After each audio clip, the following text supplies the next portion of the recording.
Hello friends, welcome to my channel. Today we will learn 10 sentences of English.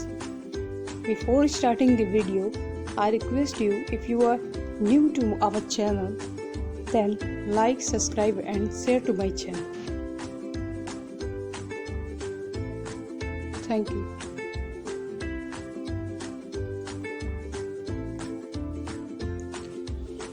Friends, जैसा कि आज का हमारा टॉपिक है टीचर और स्टूडेंट के बीच कन्वर्सेशन का, तो ऐसा होता है कि जब हम बच्चे प्रेयर के लिए जाते हैं तो हम कहते हैं कि लाइन लगाओ। तो आइए देखते हैं कि लाइन लगाओ को इंग्लिश में क्या कहते हैं। लाइन लगाओ को इंग्लिश में कहते हैं लाइन अप। क्या कहेंगे? Line up. तो आइए नेक्स्ट सेंटेंस को जानते हैं। कई बार ऐसा होता है कि बच्चे इधर उधर भागते हैं और उनके जूते की लेस खुली हुई होती है, तो ऐसे वाक्यों को हम कैसे कहें कि अपने जूते की लेस बांधो। तो आइए देख लेते हैं उससे क्या बोलेंगे इंग्लिश में। Tie your shoes. ठीक है, टाई योर शूज।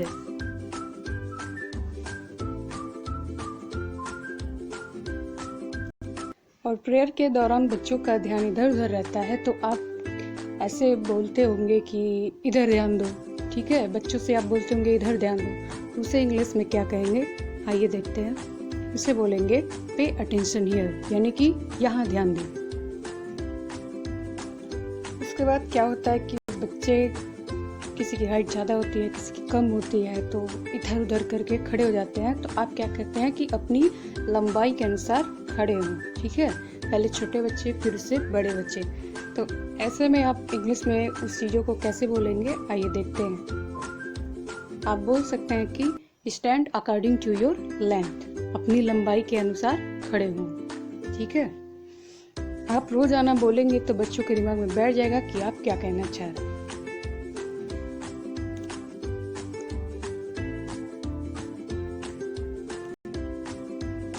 और जब प्रेयर हो जाती है तो उसके बाद क्या होता है कि बच्चों के नेल्स चेक करते हैं। तो ऐसे में आप क्या बोलेंगे बच्चों को कि अपनी नेल्स चेक कराओ या फिर अपने नेल्स दिखाओ। आइए जान लेते हैं ऐसे वाक्यों को इंग्लिश में कैसे बोलेंगे। इसको बोलेंगे शो योर नेल्स, यानी कि अपने नाखून दिखाओ।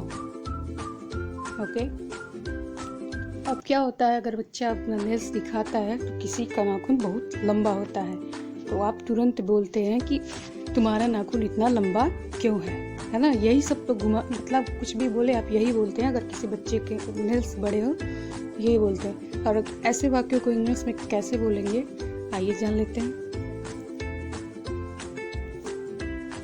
ऐसे में आप बोल सकते हैं कि जैसे आप बोल रहे हैं तुम्हारे नाखून इतने लंबे क्यों हैं, तो आप बोल सकते हैं कि why is your nails so big.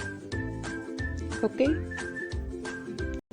जब आप इतना पूछ लेते हैं कि आपके नाखून इतने लंबे क्यों हैं, ठीक है, उसके बाद आप क्या कहते हैं उस बच्चे को कि अपने नाखून छोटा करो। तो ऐसे वाक्यों को इंग्लिश में क्या बोलेंगे, आइए देख लेते हैं।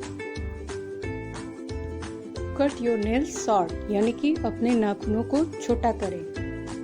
ओके, अब ऐसा होता है कि अगर किसी छोटे बच्चे का, किसी बच्चे का अगर नेल्स बहुत बड़ा होता है, तो आप क्या होते हैं, देखकर थोड़े से गुस्से में आ जाते हैं और क्या बोलते हैं कि आगे से ऐसा नहीं होना चाहिए। तो ऐसे वर्ड्स को इंग्लिश में कैसे बोलेंगे, आइए जान लेते हैं। Next time this should not happen. आप, इसका मतलब है कि अगली बार ऐसा नहीं होना चाहिए। ठीक है, फिर आप कहते हैं कि आगे से ध्यान रहे। तो ऐसे वाक्यों को आइए इंग्लिश में कैसे बोलेंगे वो भी देख लेते हैं। इसको बोलेंगे टेक केयर अहेड, यानी कि आगे से ध्यान रखना। अब ऐसा होता है कि आपको अगर लगता है कि ये बच्चा लापरवाह है या फिर नहीं काटेगा या फिर आप दोबारा इसको चेक करेंगे, तो आप ऐसे में बोलते हैं ना कि मैं फिर कल चेक करूँगा या करूँगी। तो उसको कैसे बोलेंगे, आइए जान लेते हैं। आप बोल सकते हैं कि I will recheck your nails tomorrow. I will recheck your nails tomorrow, मैं कल तुम्हारे नाखूनों की फिर से जांच करूंगा या करूंगी। ठीक है, अब इस तरह से क्या होता है कि आपके बच्चों को बोलते हैं कि अपनी क्लास में जाओ। ठीक है, तो अपने क्लास में जाओ अपनी कक्षा में जाओ, ये कैसे बोलेंगे इंग्लिश में, आइए इसको जान लेते हैं। इसको आप बोल सकते हैं कि go to your class by line, line से अपनी कक्षा में जाएं। ऐसा थोड़ी है कि लाइन तोड़ के जाते हैं बच्चे, क्या होता है लाइन से आप बोलते हैं ना कि लाइन से क्लास में जाओ, तो आप बोल सकते हैं कि go to your class by line. Okay. एक चीज़ और होता है कि जब लाइंस लगाई जाती है प्रेयर की, तो उसमें बच्चों को हमें कहना होता है कि पीछे जाओ, तो आप उसे इंग्लिश में बोल सकते हैं गो बैक। क्या बोल सकते हैं? Go back. ठीक है। और कई बार ऐसा होता है कि बच्चे लाइन को क्या करते हैं, लाइन से बाहर हो जाते हैं, उनका ध्यान नहीं रहता है और इधर उधर आपस में क्या होता है, लाइन से बाहर हो जाते हैं। ठीक है। तो ऐसे में आप क्या कहते हैं कि लाइन से बाहर क्यों खड़े हो। ठीक है। तो आप ऐसे शब्दों को या फिर ऐसे सेंटेंस को कैसे बोलेंगे इंग्लिश में, वो जान लेते हैं। आप बोल सकते हैं कि why stand out of line. क्या बोलेंगे? Why stand out of line, line से बाहर क्यों खड़े हो। और भी चीज़ें हैं, अभी तो मैंने 10 का टारगेट बनाया हुआ था, तो आपको और भी सेंटेंसेस बता दिए जाएंगे क्लासरूम के लिए। आज के लिए इतना ही।